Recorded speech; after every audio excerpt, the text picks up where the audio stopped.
কি হচ্ছে এয়ারপোর্টের পাশের আবাসিক হোটেলগুলোতে প্রতিবেদনে জেনে নিই চলুন।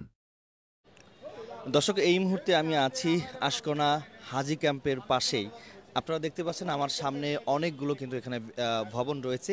সেই ভবনের সামনে কিন্তু বিভিন্ন যে আহ, মানে নাম কিন্তু লেখা রয়েছে, হোটেল জাকির আবাসিক এবং হোটেল মারিয়া আবাসিক হোটেল, এমনটি কিন্তু লেখা রয়েছে। তো আজকে আমরা জানার চেষ্টা করব যে এই এয়ারপোর্ট এরিয়া যে আবাসিক হোটেলগুলো রয়েছে, সেই আবাসিক হোটেলে কারা থাকেন, কারা রাত্রি যাপন করেন, সেই বিষয়ে জানার চেষ্টা করব।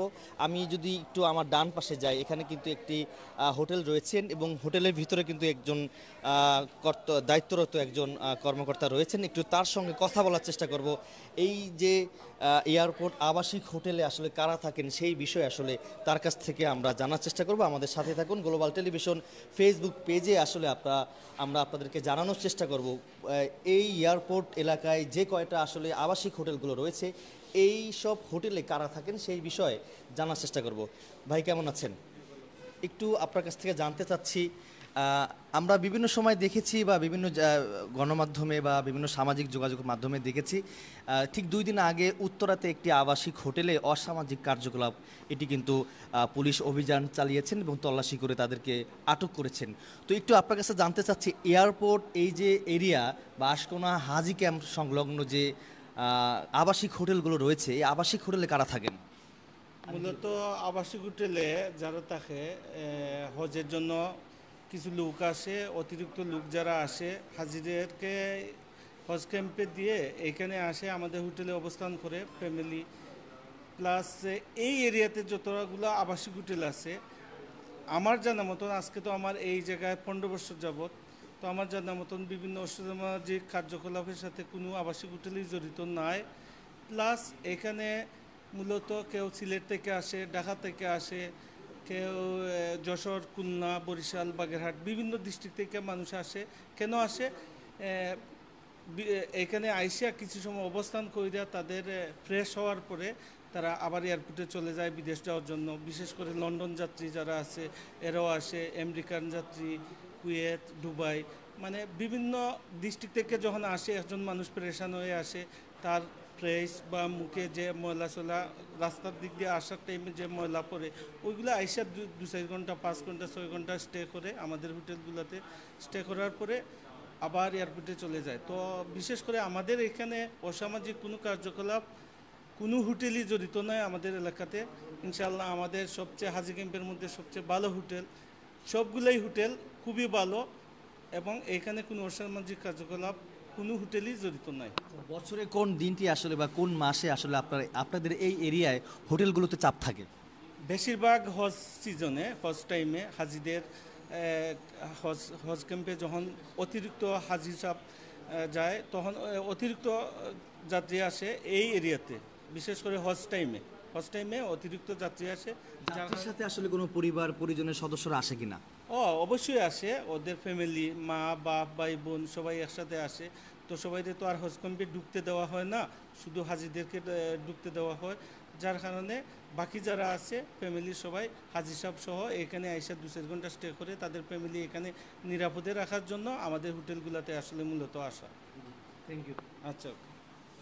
তো দর্শক, আপনারা শুনছিলেন এতক্ষণ পর্যন্ত একটি আবাসিক হোটেলের ভিতরে যে একজন দায়িত্বরত যিনি রয়েছেন তার সঙ্গে কথা বলেছি।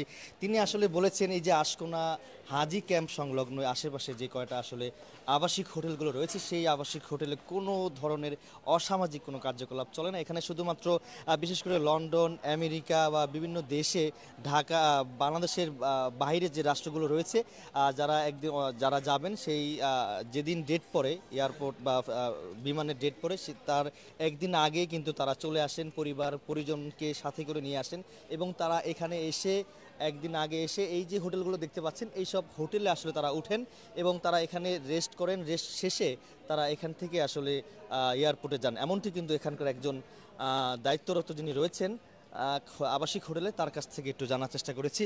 আমরা একটু আরও একটি হোটেলের ভিতরে যাব, আসলে একটু জানার চেষ্টা করব এই হোটেলে কারা থাকেন। আপনি কি এই হোটেলে দায়িত্বে আছেন?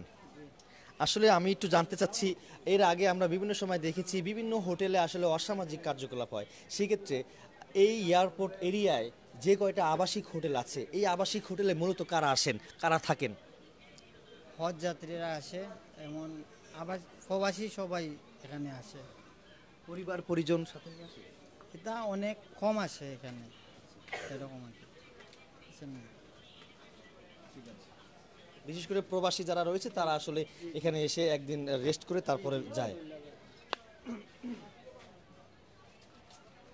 আপনার সঙ্গে একটু কথা বলতে চাচ্ছি। আসলে আপনি একটু নিচে নামেন। আপনি কি এখানে থাকেন নাকি দায়িত্বরত আছেন? আসসালামু আলাইকুম। আমি আসছিলাম এখানে পহেলা মে দিবস উপলক্ষে। এখন একটা কাজে ছিলাম, কাজ শেষ করে ট্রেনের টিকিট, আমার বাড়ি হলো নেত্রকোনা মদন উপজেলায়। আমি যে গতকালকে যে পহেলা মে আন্তর্জাতিক শ্রমিক দিবস এই উপলক্ষে আসছিলাম। পরে রাত্র হয়ে গেছে, ট্রেনের টিকিট পাইনি, আজকে কোনো ট্রেন ছিল না, হাওড়া এক্সপ্রেস। এখন বলছে যে আগামীকালকে ট্রেনের টিকিট আছে, ট্রেন টিকিট করছে, এখন রাত্র যাপন করতেছে এই হোটেলে। হোটেলের পরিবেশ সব দিক থেকে আসলে আপনার কাছে কেমন লেগেছে? আমি যেটা আমাদের উঠছি সর্ববিষয় মিলে মোটামুটি ভালোই।